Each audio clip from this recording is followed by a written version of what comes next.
क्रांतिकारी जय भीम, जय भारत, नीला सलाम, जय संविधान, भीम सेना जिंदाबाद। राजस्थान के जितने भी साथी इस लाइव वीडियो से जुड़ेंगे ना, वो एक बात को ध्यान कर लें, क्योंकि अगर राजस्थान ने आज आवाज नहीं उठाई तो आने वाला समय राजस्थान के बहुजन समाज के लिए, राजस्थान के भीम सैनिकों के लिए, राजस्थान के उन तमाम SC ST OBC वर्गों के लिए आने वाला समय शाहकाली रात साबित होगा। अगर आज आपने आवाज नहीं उठाई तो आने वाले समय में आने वाली पीढ़ियां आपको कभी भी मुआफ नहीं करेंगी।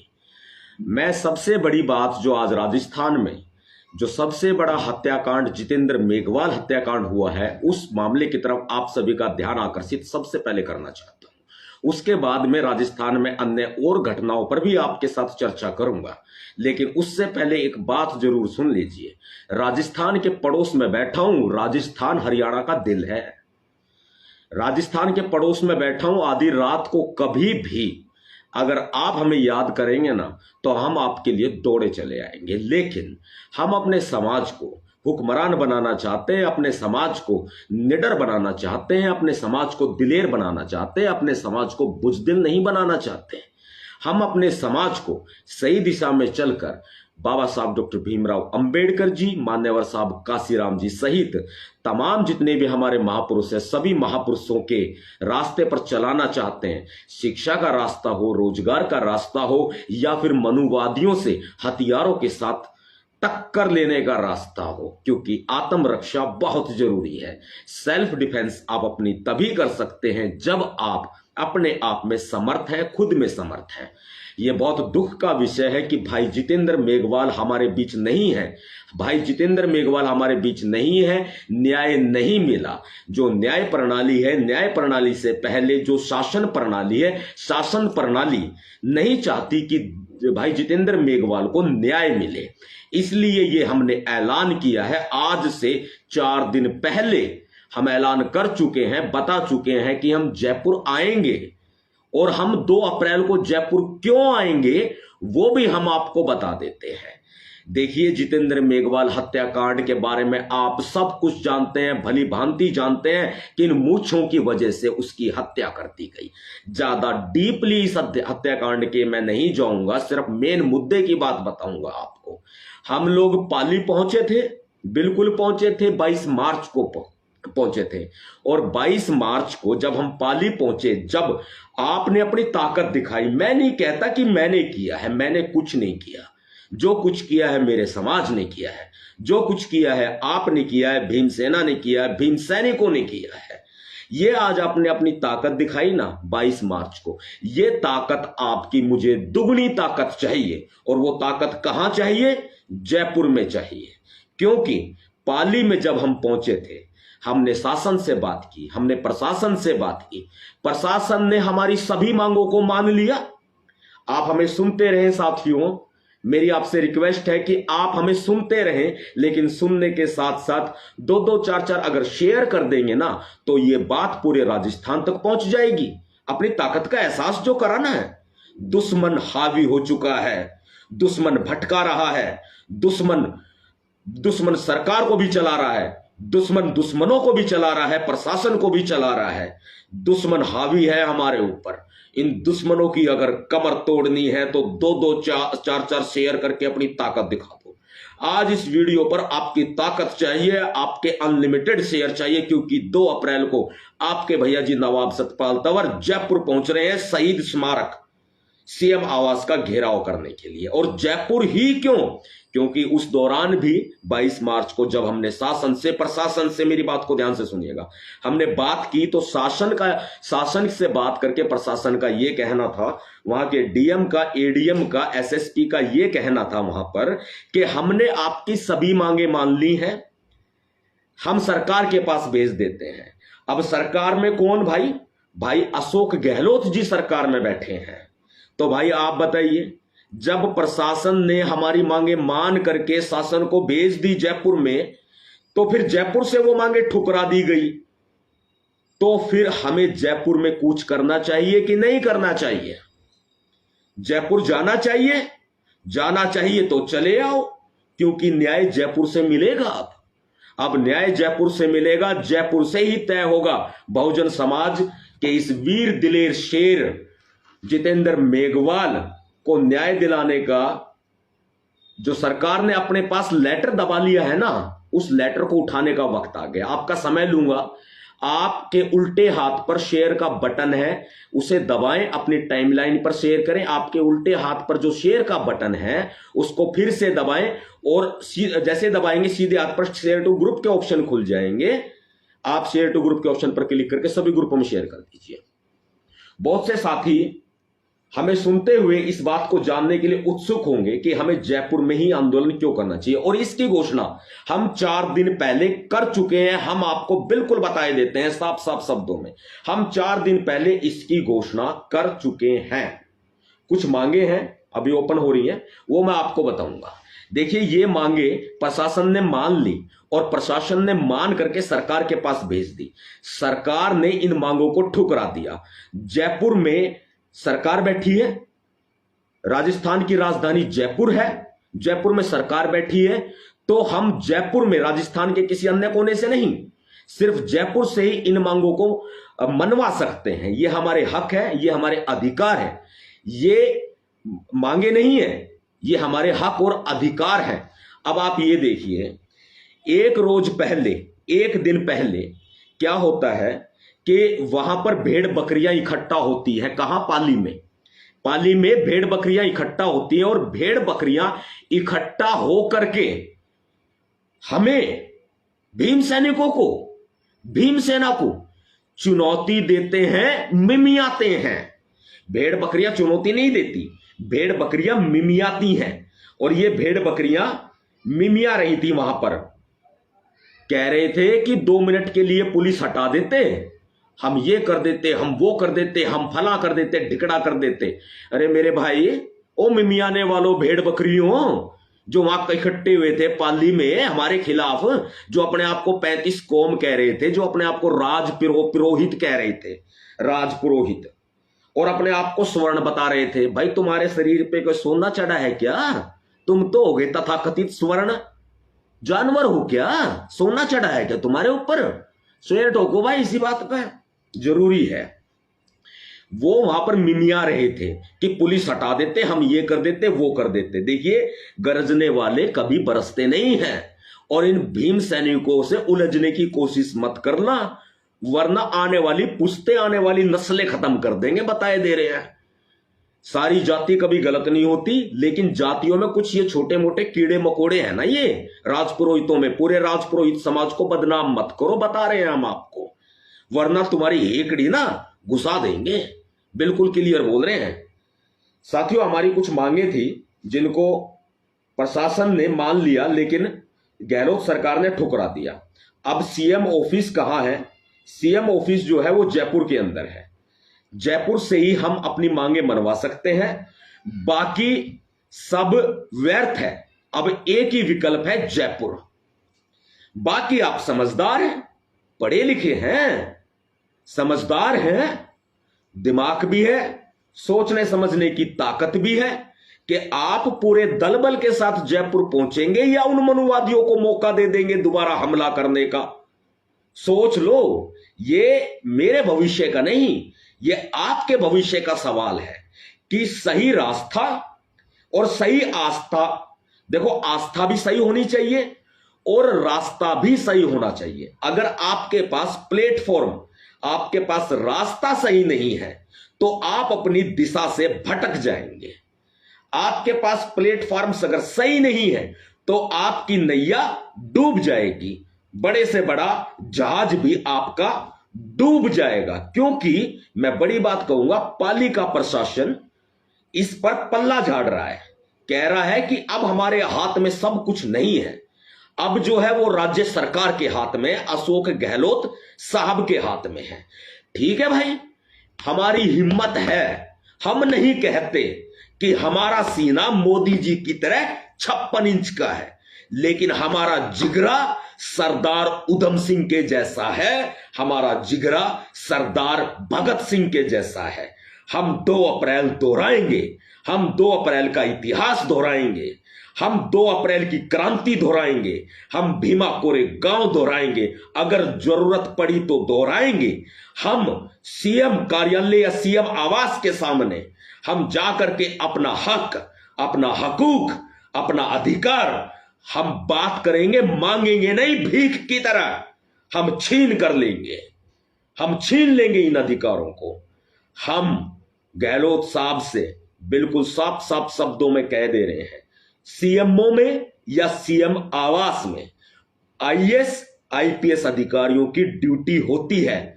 उन ड्यूटी करने वाले आईएएस आईपीएस अधिकारियों को बोल दीजिएगा, अपने सचिव को भी बोल दीजिएगा कि हमारी जो आज की हुंकार है ना, वो अपनी डायरी में दर्ज कर ले। 2 अप्रैल को भीम सेना का सिपाही नवाब सतपाल तंवर जयपुर आ रहा है। सुबह 10 बजे शहीद स्मारक पहुंच रहा है भाई। जैसे साथियों लाइव वीडियो से जुड़े वैसे शेयर कर दो। जो सारी साथी जुड़े हुए हैं सिर्फ सुन रहे हैं भाई, आप भी शेयर करो। आपका 1 सेकंड दूंगा, शेयर करो जरा।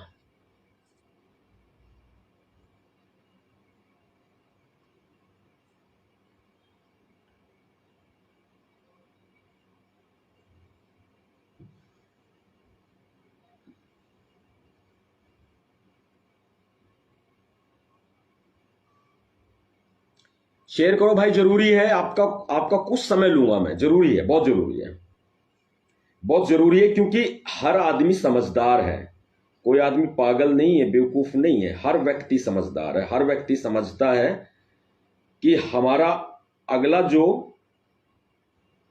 कदम होगा वो क्या होना चाहिए। राजनीति हो या कूटनीति हो या ठोक नीति हो, दिमाग जरूरी चाहिए होता है, बता देते हैं। बिना दिमाग के लड़ाई नहीं जीती जा सकती, बिना दिमाग के हम कभी लड़ाई नहीं जीत सकते, ध्यान रखिएगा।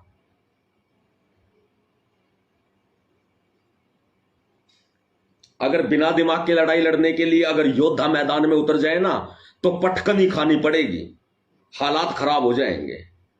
और दंगल के पहलवानों को चाहिए कि दिमाग जरूरी है। और मेरे बहुजन समाज के सारे जितने साथी हैं ना, सब दंगल के पहलवान हैं, कोई किसी से कम नहीं है। सारे शेर हो भाई। देखो भाई, मैं किसको खोल रहा था, मैं इस पेपर को खोल रहा था। ये पेपर देख लीजिए क्या है, इसमें तारीख भी है आपके, हमारी सोशल मीडिया पे ये है भी, पढ़ा भी हुआ, सीधा करके इसको देख लीजिएगा।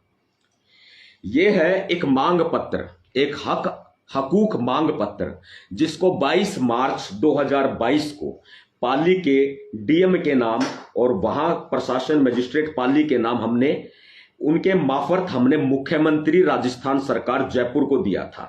इसमें हमने 25 मार्च तक सभी मांगे मानने के लिए बोला था और ये कहा था कि आप अगर 25 तारीख तक मांगे नहीं मानते हैं तो हम महाआंदोलन की तरफ अग्रसर होंगे। हमारी जो पहली मांग थी उसको ध्यान से सुन लीजिए भाई, शेयर ठोको भाई, जरूरी है। बात अगर नहीं पहुंची ना तो कत्ल हो जाएगा, ध्यान रखना। अगर हमारी बात लोगों तक नहीं पहुंची ना तो कत्ल हो जाएगा। फिर मत कहना सतपाल तंवर भाई हत्या का बदला हत्या नहीं हो सकता, संविधान को मानते हैं इसलिए बात पहुंचाओ भाई, ना कत्ल हो जाएगा, ध्यान रखिएगा। पहली मांग, हत्या में संलिप्त अन्य आरोपियों और सहयोगियों की पहचान करके उन्हें तत्काल गिरफ्तार किया जाए। ये बात प्रशासन ने मानते हुए इस पर जांच कमेटी बैठा दी है, ठीक है। इसका रिजल्ट आएगा तब देखेंगे इसको भी। और जल्दी चार्जशीट पेश करके 3 महीने के भीतर फास्ट ट्रैक कोर्ट से हत्यारों को फांसी की सजा सुनिश्चित की जाए। पाली की पुलिस ने, वहां के पुलिस कप्तान ने हमें स्पष्ट तौर पर कह दिया कि 3 महीने के भीतर चार्जशीट पेश करके फास्ट ट्रैक कोर्ट से हत्यारों को फांसी की सजा हम दिलाएंगे। तीसरी नंबर मांग जो है हमारी, वो है भाई जितेंद्र के परिवार को कम से कम 50 लाख रुपए की आर्थिक सहयोग राशि दी जाए। प्रशासन के हाथ में थी मात्र 9 से 10 लाख रुपए तक की हिम्मत, बाकी जो राशि है प्रशासनिक अधिकारियों के अधिकार क्षेत्र से बाहर है। अब प्रशासनिक अधिकारियों के अधिकार क्षेत्र में कितनी है, 9 लाख रुपए, 10 लाख रुपए। मैं बता भी देता हूं, समझदार है हमारा समाज, पागल नहीं है। SC/ST एक्ट के रूल्स के मुताबिक और भारत सरकार के नियमों के मुताबिक और राज्यों की सरकारों के नियमों के मुताबिक अकॉर्डिंग टू SC/ST एट्रोसिटीज, उसके मुताबिक आप 10 लाख तक की राशि जो है पीड़ित परिवार को दे सकते हैं, जो कि उन्होंने दे दी है, जो कि प्रशासन ने दे दी है, पीड़ित परिवार को दे दी है। लेकिन पीड़ित परिवार को न्याय नहीं मिला है। हम एक बात कहते हैं, हम आपको 1 करोड़ देंगे सीएम साहब या पाली के डीएम या फिर पाली के एसएसपी, हम आपको 1 करोड़ देंगे, आप हमारा भाई जितेंद्र मेघवाल हमें वापस लौटा दो। ला सकते हो आप वापस, ला सकते हो। हम आपको 1 करोड़ देंगे। नवाब सतपाल तंवर की हैसियत है, इतनी हैसियत है, हम 1 करोड़ रुपया देंगे पाली के डीएम को और एसएसपी को और राजस्थान के मुख्यमंत्री अशोक गहलोत को। कहने का मतलब साफ है आपके सामने कि हमें सिर्फ पैसा नहीं, हमें न्याय चाहिए। इस पीड़ित परिवार को सिर्फ पैसा नहीं, न्याय चाहिए। आप 50 लाख तक की आर्थिक सहायता सीएम दे सकते हैं, क्योंकि प्रशासन की गुंजाइश सिर्फ 9 से 10 लाख तक की है। कानून से ऊपर तो कोई नहीं है ना। जितनी कानून में अधिकारियों की गुंजाइश है उतना ही वो कर सकते हैं, वो उन्होंने कर दिया है।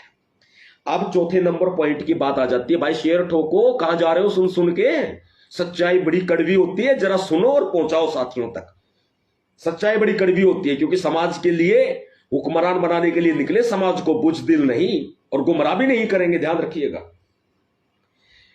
अगली मांग है कि पीड़ित परिवार के प्रत्येक सदस्य और गवाहों को हथियारों का लाइसेंस दिया जाए।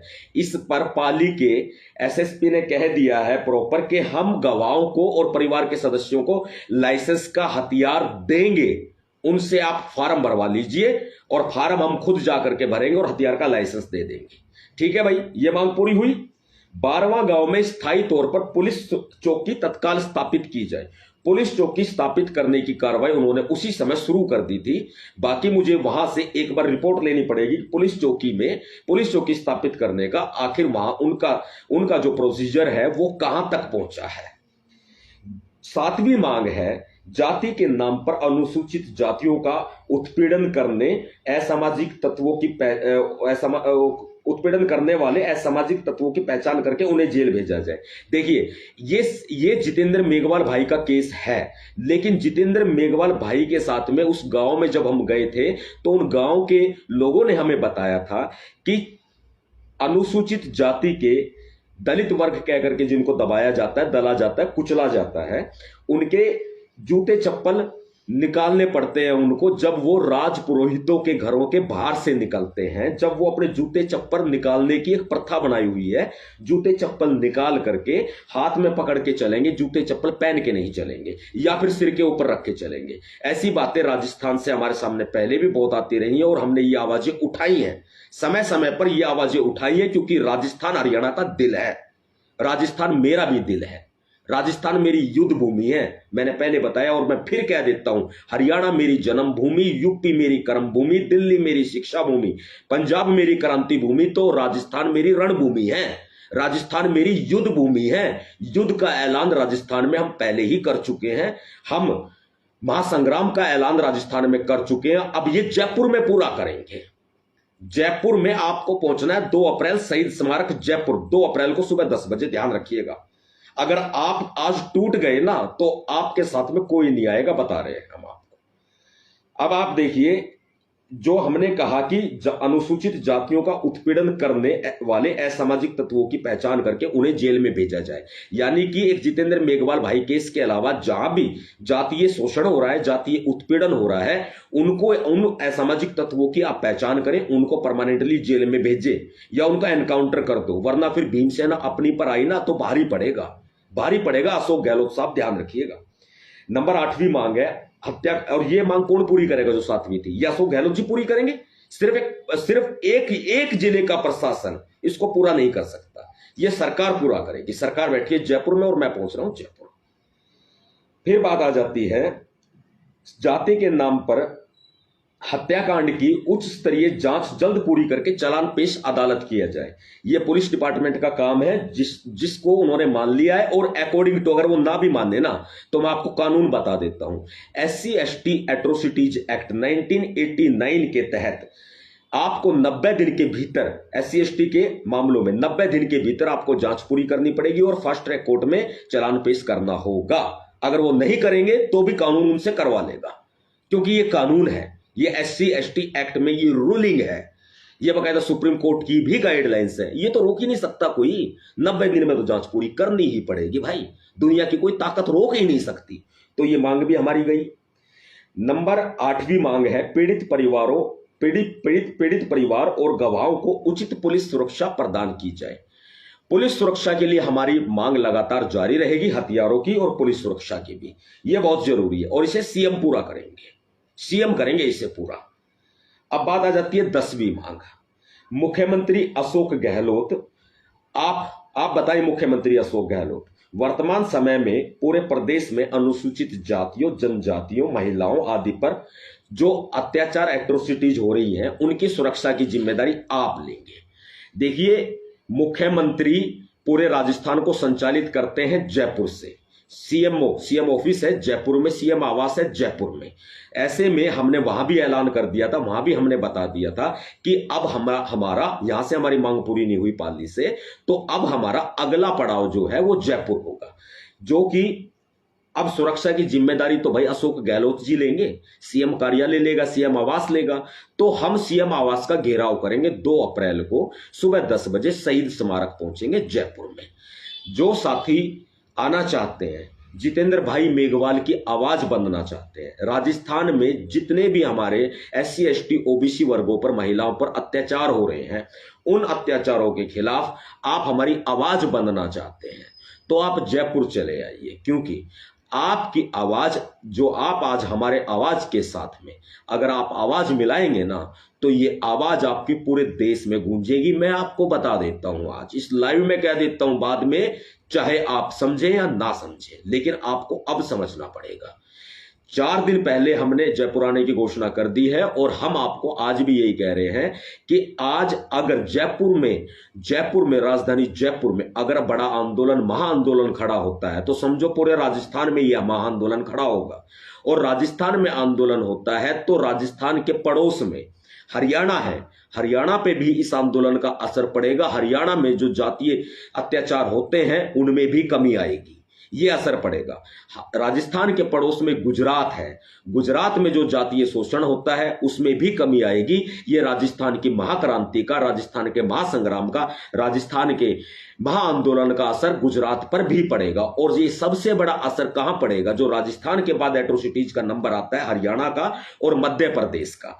मध्य प्रदेश में भी बहुत बड़ा असर पड़ेगा। अगर राजस्थान महाक्रांति की तरफ, महाआंदोलन की तरफ कूच करता है ना, तो इसका असर मध्य प्रदेश में भी देखने को मिलेगा।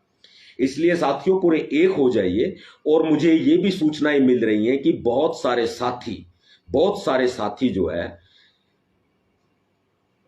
कल राजपुरोहितों ने, जो कुछ तथाकथित लोग थे, जो उन्होंने कल की डेट में, जो कल बीत चुका, जो उन्होंने जो भेड़ बकरियां थी, उन भेड़ बकरियों ने जो ये एक छोटा सा जलसा किया था ना अपने बाड़े में, अपने ही बाड़े में किया था। वो पाली जो है उनका बाड़ा है उन भेड़ बकरियों का। और वो मिमिया रहे थे कि देख लेंगे, ये कर देंगे, वो कर देंगे। तो भाई उनकी जो मिमियानापन है ना, वो निकालना है तो जयपुर चले आओ। जयपुर में ठोक के लठ गाड़ देंगे। और झंडा ऊंचा होना चाहिए और लठ मजबूत होना चाहिए। जब राजस्थान की सरकार झुकेगी, नहीं तो राजस्थान की सरकार नहीं झुकेगी। अगर राजस्थान की सरकार को झुकाना है तो जयपुर में अपनी ताकत दिखाओ। और साथियों, आवाज दो, हम एक हैं। क्रांतिकारी जय भीम, जय भारत, नीला सलाम, जय संविधान, भीम सेना जिंदाबाद, राजस्थान जिंदाबाद। दिल है हमारा राजस्थान, युद्ध भूमि और रणभूमि। जय भीम।